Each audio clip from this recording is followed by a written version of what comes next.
Olá, pessoal do Café com Leitura e Você, que bom ter você comigo aqui novamente, dando sequência ao nosso livro De Todo o Coração. A entrega total de nossa vida, uma vida de completa submissão, a obediência como respaldo para qualquer sacrifício. Esses são os frutos que Deus espera colher de nosso amor a Ele. Permita-se parar aqui e repensar o dia que confessou Jesus, não apenas como Salvador, mas como Senhor e dono da sua vida. O que Deus sempre desejou foi que você respondesse com amor ao amor que Ele expressou, pagando o preço de seu resgate. Como? Com um cântico de adoração? Muito mais. Não se trata de um amor só de lábios, mas aquele que se manifesta na opção voluntária pela orelha furada.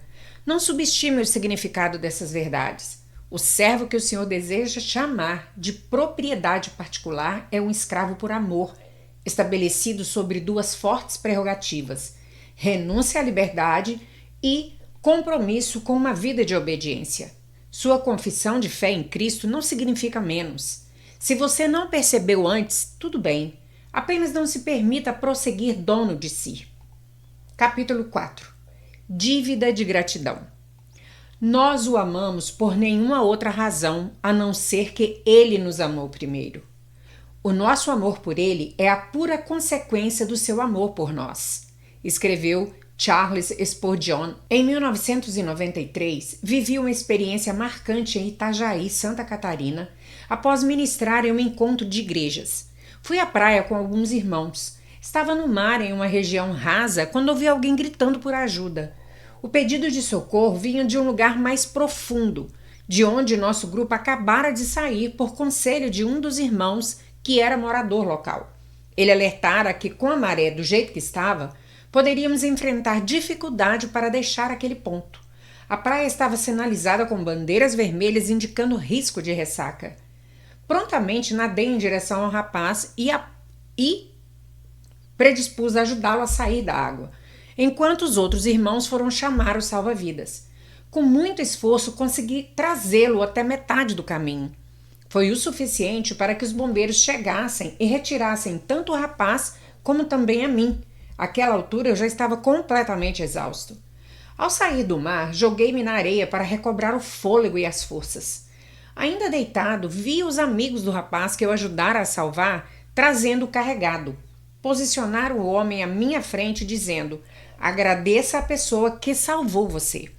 Eles ficaram tocados não apenas com minha atitude, mas com o empenho daquele grupo de irmãos, tão tocados que não aceitaram a ideia de que o amigo ainda não havia agradecido, mesmo que, assim como eu, ele mal conseguisse colocar-se em pé ou falar. Eles se sentiram em dívida de gratidão. Aproveitei para pedir ao rapaz que se acertasse com Deus como sinal daquela gratidão, pois afinal foi o Senhor quem poupou a vida dele. Quem já foi ajudado em momentos de necessidade, apoiado nas horas difíceis, salvo de enrascadas, pode confirmar: o coração se move de maneira especial pelo ajudador. Recordar o que foi feito por nós dispõe nosso coração ao desejo de retribuir, de fazer algo em troca. Quando refletimos sobre a importância de não apenas amar ao Senhor, mas amá-lo na dimensão que Ele espera de nós, fica evidente que nosso amor necessita crescer e amadurecer. Mas como? Eu me fiz essa pergunta assim que comecei a entender o valor de uma expressão amorosa mais intensa. Fui então impulsionado a procurar meios de fazer com que meu amor aumentasse. Nessa jornada, já despertado acerca da importância do maior mandamento, o Espírito da Verdade me guiou ao texto a seguir. E eis que uma mulher da cidade, pecadora, sabendo que ele estava jantando na casa do fariseu, foi até lá com um frasco feito de alabastro cheio de perfume. E estando por detrás, aos pés de Jesus, chorando, molhava-os com as suas lágrimas e os enxugava com os próprios cabelos. Ela beijava os pés de Jesus e os ungia com o perfume. Ao ver isto, o fariseu que o havia convidado disse consigo mesmo: se este fosse profeta, bem saberia quem é o tipo de mulher que está tocando nele, porque é uma pecadora. Jesus se dirigiu ao fariseu e lhe disse: Simão, tenho uma coisa para lhe dizer. Ele respondeu: diga, mestre. Jesus continuou: certo credor tinha 2 devedores. Um lhe devia 500 denários e o outro devia 50. E como eles não tinham com que pagar, o credor perdoou a vida de ambos. Qual deles, portanto, o amará mais? Simão respondeu: penso que é aquele a quem mais perdoou. Jesus disse: você julgou bem. E voltando-se para a mulher, Jesus disse a Simão: você está vendo aquela mulher? Quando entrei aqui na sua casa, você não me ofereceu água para lavar os pés. Esta, porém, molhou os meus pés com lágrimas e os enxugou com seus cabelos. Você não me recebeu com um beijo na face. Ela, porém, desde que entrei, não deixou de me beijar os pés. Você não ungiu a minha cabeça com óleo, mas esta, com perfume, ungiu os meus pés. Por isso afirmo a você que os muitos pecados dela foram perdoados, porque ela muito amou. Mas aquele a quem pouco se perdoa, pouco ama. Então Jesus disse à mulher: os seus pecados estão perdoados. Lucas capítulo 7, do 37 ao 48. Quando Jesus falou sobre o que leva as pessoas a amarem mais, ele relacionou tal resposta à compreensão do perdão. Assim sendo, apreende-se que a capacidade de assimilar bem aquilo que o Senhor fez ajuda a alcançar com maior amor para com Ele. Por outro lado, uma percepção limitada prende a uma dimensão igualmente limitada de amor e gratidão.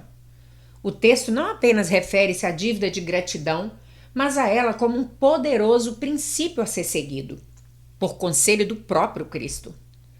O contraste que Jesus vê. A história contém 2 personagens bem distintos. De um lado, representado a dedicação à religião, um fariseu, membro da mais rígida casta religiosa dos judeus. Do outro, uma mulher denominada pecadora, provavelmente uma prostituta, expressão de alguém distante de Deus, pelo menos aos olhos humanos. Os contrastes não param aí. Simão era o dono da casa, o anfitrião da festa, e tinha todo o direito de estar lá. A mulher, no entanto, causou indignação aos presentes pelo que era, mas também certamente por ter aparecido sem ser convidada. Não era costume uma prostituta integrar a lista de convidados de um religioso. Simão agiu da forma mais polida e discreta possível, mas a postura daquela mulher pecadora foi um escândalo. Aos olhos da maioria, a grande diferença entre os dois era o evidente pecado, apesar de que não se pode dizer que a plateia enxergava bem. Em síntese, as diferenças eram definidas pela aparência. Para Jesus, também havia contrastes, mas sua ótica invertia os papéis de herói e vilão. Cristo disse que esperava ter recebido um ósculo da parte do anfitrião. Tal prática era sinal de respeito, mas Simão a negligenciou. Não sabemos por que razão, mas ele não fez aquilo que Jesus esperava. A mulher desconhecida, contudo, não cessava de beijar os pés do mestre.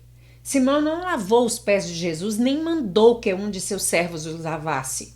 Mas a pecadora os regou com lágrimas e fez de seus cabelos uma toalha. Simão não ungiu Jesus com óleo, mas a mulher usou um perfume caríssimo para executar tal tarefa. Simão não se via como um pecador necessitado de graça e perdão de Deus, enquanto aquela mulher se derramava em gratidão. Aos olhos de Jesus, o que diferenciava era o amor e a gratidão percebidos na mulher, mas não no fariseu.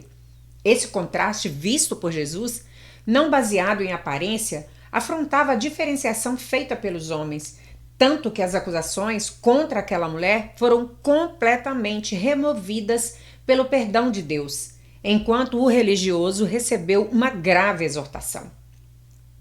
Consciência da dimensão.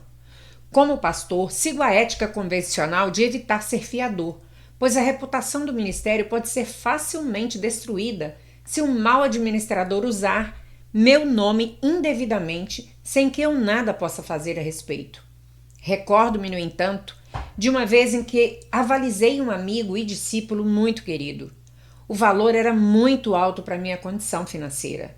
Se ele tivesse problemas com o pagamento da dívida, eu poderia até perder minha casa.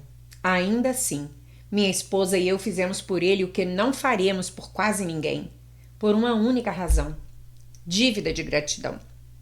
Todas as vezes que precisei de ajuda, de qualquer tipo, ele estava lá. Era o primeiro a oferecer auxílio. Ele sempre se importou, sempre estendeu suporte, sempre foi uma grande bênção para mim. Assim, com a anuência de minha esposa, tomei a decisão de avalizá-lo, mesmo que pudesse custar a casa da minha família. O tamanho de minha gratidão revelou-se no tamanho do compromisso que assumi por aquele amigo. A maioria de nós sabe por experiência o que é ser ajudado e depois carregar no coração grande gratidão, sentindo estar em dívida com o ajudador. Esse é um princípio natural, que se manifesta na vida de qualquer um que tenha consciência, quer seja um crente, quer seja um incrédulo. É muito difícil que alguém não entenda o sentimento. O Senhor Jesus aplicou o princípio a nós. Ele disse que quando entendemos o seu perdão e a imensidão de pecados que ele removeu de nossa vida, ficamos naturalmente gratos. Assim, conforme a profundidade de nosso entendimento, nós o amamos mais. Cristo falou sobre 2 devedores, com dívidas distintas que foram perdoados. Um devia 10 vezes mais que o outro. Aquele ficou mais agradecido que este após o perdão. O interessante é que em seu ensino, Jesus salienta que a gratidão não está ligada meramente ao ato do perdão da dívida, mas sim a consciência da dimensão do perdão por parte do perdoador.